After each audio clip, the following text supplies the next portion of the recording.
আজ বানাবো ধনেপাতার বড়া। ধনেপাতাগুলোকে ধুয়ে কুচি কুচি করে কেটে নিয়েছি সামান্য লঙ্কা কুচি।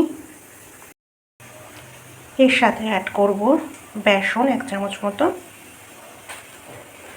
আর 1 চামচ মতো চালের গুঁড়ো।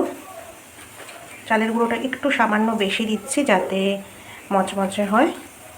দেব 1/2 চামচ মতো নুন, আর দেব সামান্য হলুদ গুঁড়ো। এবার এটাকে মেখে ফেলবো একসাথে। এবার এটাকে একসাথে ভালো করে মেখে নিচ্ছি। সামান্য একটু জল দেব এর মধ্যে,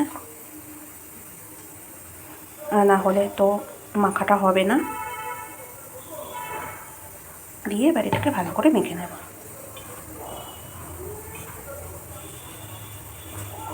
আর একটু প্রয়োজন মতো জল নিয়ে ভালো করে মেখে নিয়েছি।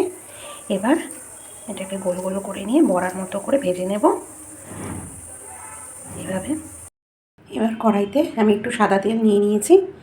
তেলটা গরম হয়ে গেছে, এবার আমি দিয়ে দেব। এভাবে একটু চ্যাপটা চ্যাপটা করে নিয়েছি যাতে তাড়াতাড়ি বড়াগুলো ভাজা হয়ে যায়।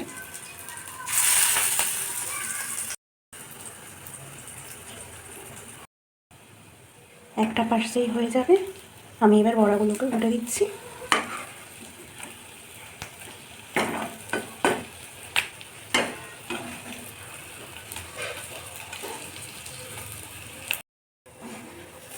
হয়ে গেছে দুপাশ ভাজা। এবার আমি বড়াগুলোকে তুলে বাকিগুলো দিয়ে দেব ভাজতে। বাকিগুলো হয়ে গেছে, এবার এটা তুলে নেব।